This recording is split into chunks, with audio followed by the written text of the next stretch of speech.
Seguro que esta pregunta suena familiar.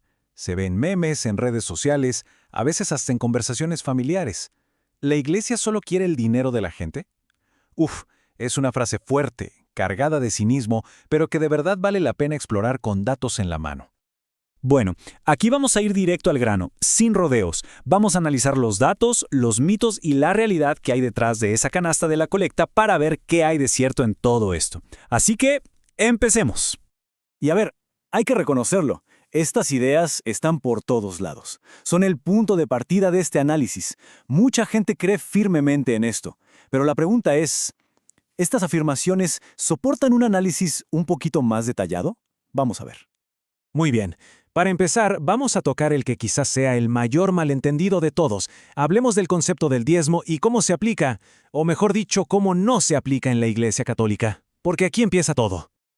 Primero lo primero, ¿qué es un diezmo? En su forma más común, es una contribución obligatoria, un porcentaje fijo, casi siempre el 10%, y es algo que se controla. Ok, ese es el modelo que mucha gente cree que usan todas las iglesias. Pero, y aquí viene lo importante, esa no es la realidad en la Iglesia Católica. Y aquí el contraste es clarísimo.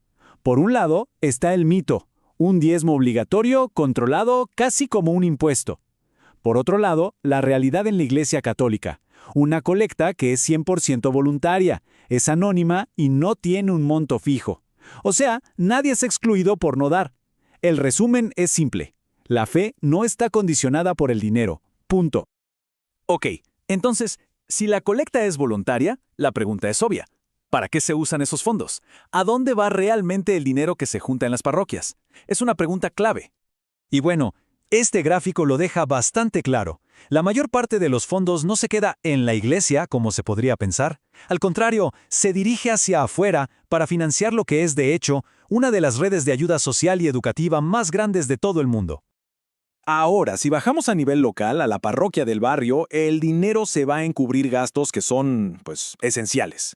Pagar la luz, el agua, las reparaciones, los salarios del personal administrativo y, algo muy importante, financiar programas de ayuda directa en la comunidad. De hecho, la realidad es que muchas parroquias pequeñas a duras penas logran cubrir estos gastos básicos cada mes. Y para entender la escala de la labor educativa, esta cifra es de verdad impresionante. La Iglesia administra más de 200,000 escuelas en todo el mundo. Pensemos un segundo en ese número. 200,000. Eso es más o menos 1 de cada 5 centros educativos del planeta. Y muchos de ellos son gratuitos o de muy bajo costo. Pero no solo se trata de escuelas, ¿eh? En el sector de la salud, la Iglesia gestiona a nivel global más de 23,000 hospitales y clínicas. 23,000, llevando atención médica a un montón de comunidades, sobre todo en zonas rurales o de bajos recursos donde a veces no llega nadie más. Y luego está su brazo humanitario principal, Caritas Internationalis, que opera en 162 países.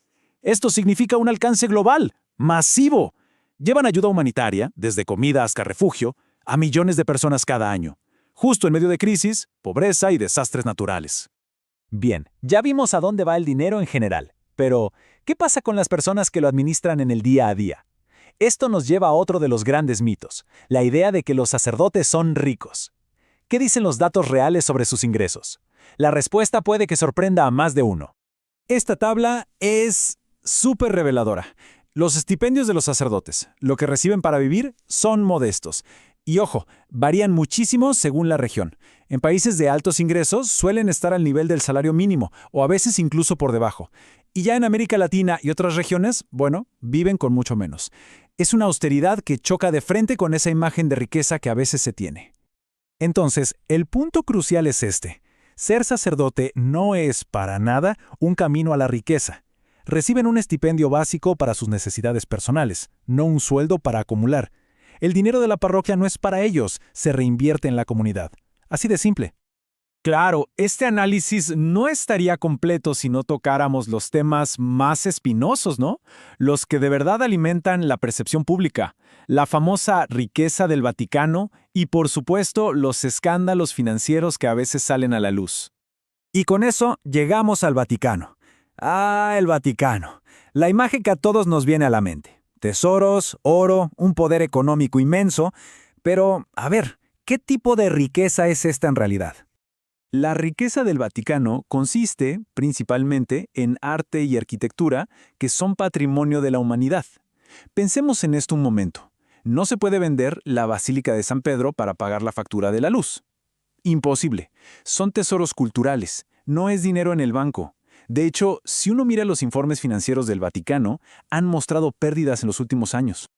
Ahora, sobre los casos de corrupción. Es fundamental ponerlos en contexto.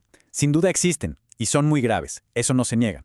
Pero aquí hay una buena analogía. Usar esos casos para condenar a toda la institución es como decir que toda la educación es corrupta por un mal maestro. La idea es que los escándalos se hacen virales, claro, pero las miles de obras buenas que pasan cada día, esas no suelen ser noticia. Muy bien, hemos analizado mitos, datos, realidades. Ahora, ¿qué tal si juntamos todas las piezas del rompecabezas? Volvamos a la pregunta inicial, pero esta vez con una perspectiva mucho más informada. Y así volvemos al principio.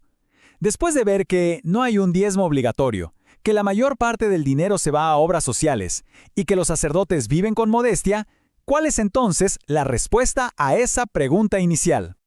En resumen, lo que emerge es una historia muy diferente, ¿no? No hay diezmo obligatorio. Las donaciones son 100% voluntarias. Los fondos sostienen una de las redes de ayuda social más grandes del mundo. Los sacerdotes viven con ingresos modestos. Y, lo más importante, la fe nunca está condicionada a una contribución económica. Quizás, al final de todo, la pregunta inicial estaba mal planteada. A ver, toda organización, sea la que sea, necesita recursos para funcionar y cumplir su misión. Es lógico. Visto así, la verdadera pregunta no es si la iglesia necesita recursos, sino ¿para qué los utiliza? Y los datos que acabamos de ver sugieren que la respuesta es mucho, pero mucho más compleja que un simple sí o no.